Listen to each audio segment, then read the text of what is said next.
উল্ট্রাতে শুটিংয়ের এই মুহূর্তে রয়েছি আমরা, আমার সঙ্গে রয়েছেন প্রিয়াঙ্কা সরকার। কি চরিত্র, তবে সরাসরি তার থেকেই জানবো। প্রথমে তোমাকে কেটিভি বাংলায় স্বাগত। কি চরিত্র তোমাকে এই ছবিতে আমরা দেখতে পাবো? আমার চরিত্র প্রিয়া। প্রিয়া খুবই মজার একটা ক্যারেক্টার। মজার বলছি তার কারণ মজার গল্প, মজার একটা প্রেজেন্টেশন। এই গল্প একটা পরিবারকে ঘিরে, যেখানে বিশ্বজিৎদা রয়েছেন, কৌশিকদা রয়েছে এবং একটা বাচ্চা রয়েছে, এবং মানে থ্রি জেনারেশনস অফ মেন, এবং এদের এই পরিবারের সাথে এই প্রিয়া কীভাবে জড়িয়ে পড়ে সেটা দেখার। এবং আমার একটা ছোটোখাটো ব্যবসা রয়েছে, সেই ব্যবসাটা নিয়ে আমি খুব সিরিয়াস। তো সেই অ্যাম্বিশিয়াস আজকের দিনের একটা মডার্ন মেয়ে বলতেই পারো। এবং তার সাথে এদের সাথে জড়িয়ে পড়ার পর যে সম্পর্কগুলো তৈরি হয়, যে মানে প্রচুর মিষ্টি মিষ্টি মুহূর্ত, সেই সব কিছু মানে খুব সহজ সরল একটা গল্প, ভীষণ বাঙালি একটা গল্প, এবং সবাই দেখতে পারবে এরকম একটা মজার গল্প। শহরের রাস্তায় শুটিং চলছে, সেটা কিন্তু একটা আলাদা এক্সাইটমেন্ট থাকে, যে রাস্তার মধ্যে সুন্দর একটা ওয়েদার রয়েছে। হ্যাঁ, এইটা একটা বড় বাছোয়া, কারণ বেশ গরম পড়ে গেছে, এবং এই গরমটা মানে আউটডোর থাকলে একটু টেনশনই থাকে। বাট খুবই এনজয় করছি, এবং আমার মনে হয় যে এত সুন্দর একটা টিম রয়েছে। অনির্বাণ চক্রবর্তী আমাদের পরিচালক, is very friendly, very sorted, এবং তার সাথে কৌশিকদা, বিশ্বজিৎদা, এরা তো ভীষণ প্রিয় শিল্পী। তো সকলের সাথে মিলে আমরা, যদিও সময় খুবই কম, তার মধ্যে অনেকটা কাজের চাপ থাকে, তাও আমরা চেষ্টা করছি নিজেদের মতন আনন্দ করে কাজ করার। একটা ঘরোয়া ছবি, আমরা যেটা বললাম পুরো সপরিবারে দেখার মতো। সেখানে এই ক্ষেত্রে আজকের দিনে আমরা দেখছি অনেক রকমের এক্সপ্লোর করা হয় বিভিন্ন ক্যারেক্টারের। সেটা ঘরোয়া ছবি, কমর, যেখানে দর্শক এরকম ছবি কিন্তু খোঁজে, যেখানে একটুখানি সেই ওয়ার্মথ থাকবে, সেই সফটনেস থাকবে, সেই ছবি। এইটা মনে হচ্ছে আমি যতটুকু দেখলাম সেটা পেতে চলেছে। একদমই তাই, একদমই তাই, কোনো রকম জটিলতা নেই।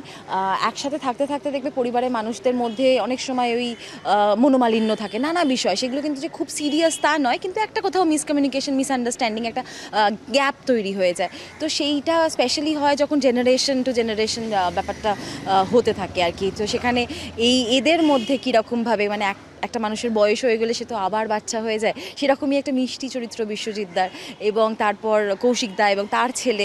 তো এদের মধ্যে যে বন্ডিংটা রয়েছে সেটা দর্শকে ভীষণ ভীষণ এনজয় করবে, এবং তার মাঝখানেই আমার চরিত্র, এবং যে কেয়স আসে, এবং অল দ্য মোমেন্টস।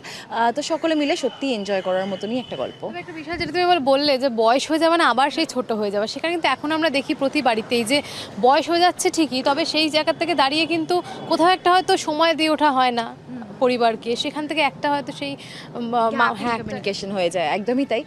দেখো, আমি চেষ্টা করি যাতে আমার very family oriented person, very home body.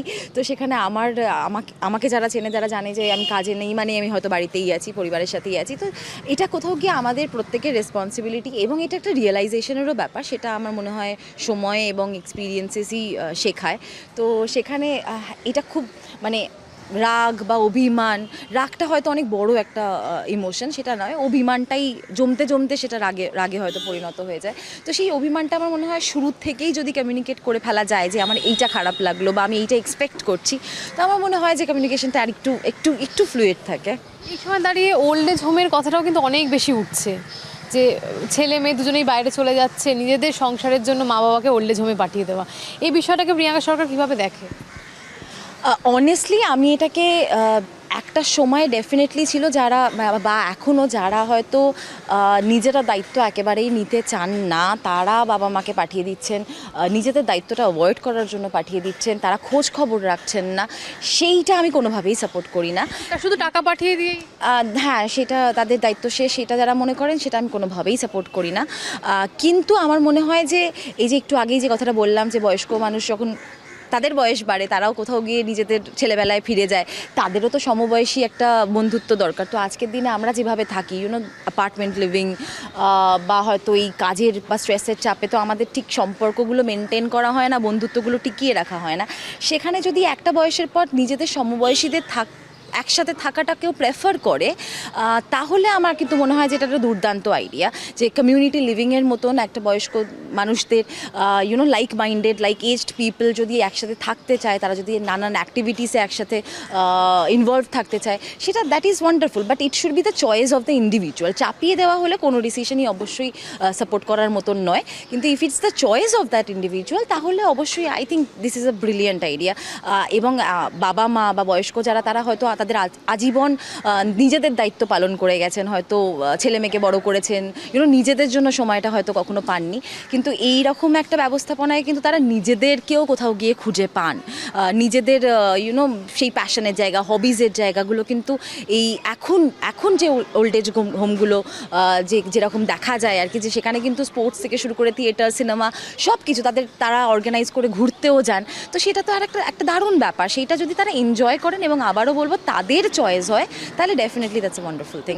এখন জয়েন্ট ফ্যামিলির জায়গায় কিন্তু নিউক্লিয়ার ফ্যামিলি অনেক বেড়ে গেছে, মানে যে একসঙ্গে থাকা, সেই জায়গায় কিচেন আলাদা হয়ে যাওয়া, সেই জায়গা থেকে আবার সংসারে সমস্যা, এই সমস্ত কিছু কি করে প্রিয়াঙ্কা সরকার ম্যানেজ করে?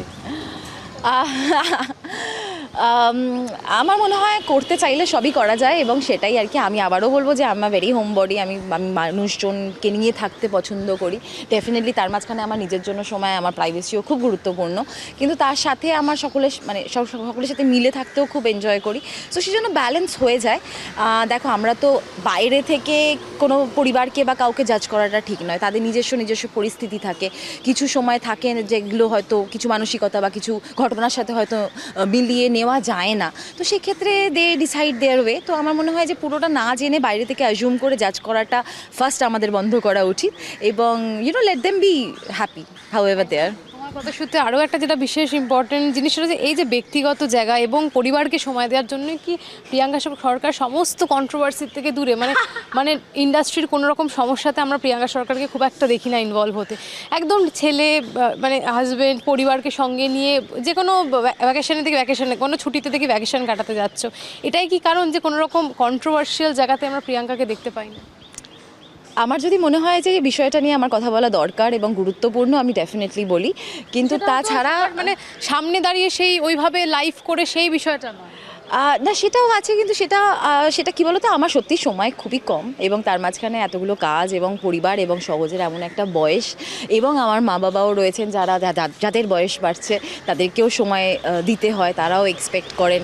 তো সেই জিনিসটা আমি চাই যে হ্যাঁ, তাদের যে অসম্পূর্ণ ইচ্ছেগুলো রয়েছে সেটাকে পূরণ করতে চেষ্টা করা, সহজের একটা বেটার ফিউচারের জন্য হার্ডওয়ার্ক করা, তাকে অ্যাটেনশন দেওয়া।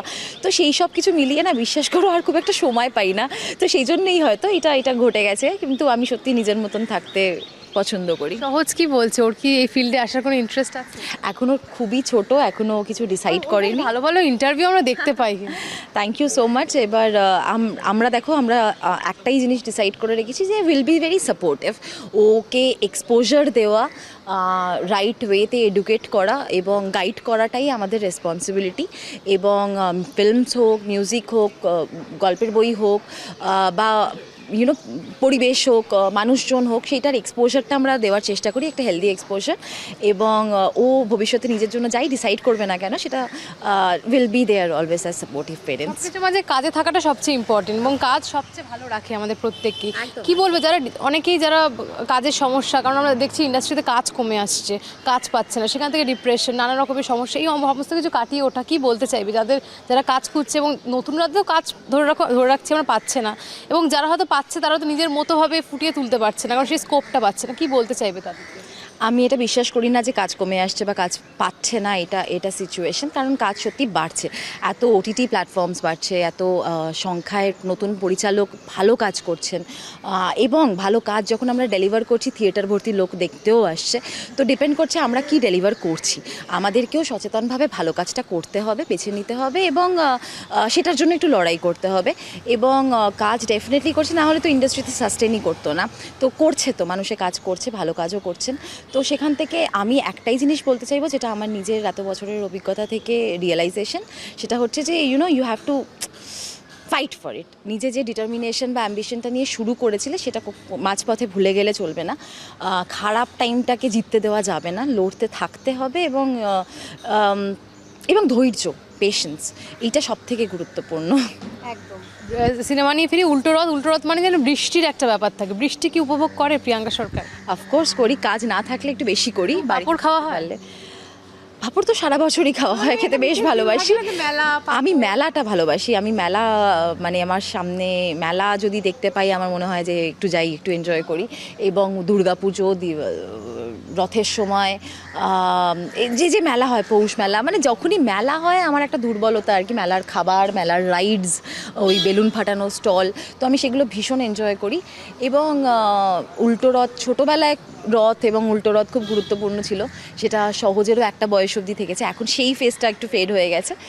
বাট উল্টো রথ আমাদের ছবিতে যেভাবে আসে সেটা হচ্ছে উল্টো রথ মানে বাড়ি ফেরা। সো আবার ফিরে আসা, চলে গিয়ে আবার ফিরে আসা নিজের মানুষদের কাছে।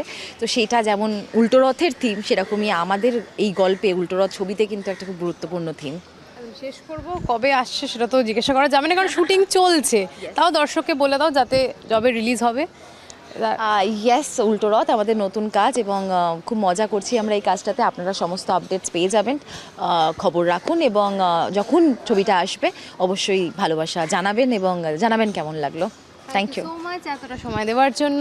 এরকম আরও সাক্ষাৎকার দেখতে হলে চোখ রাখুন কেটিভি বাংলার পর্দায়। ক্যামেরায় স্বপন রায়ের সঙ্গে অনুষ্কা, কেটিভি বাংলা, কলকাতা।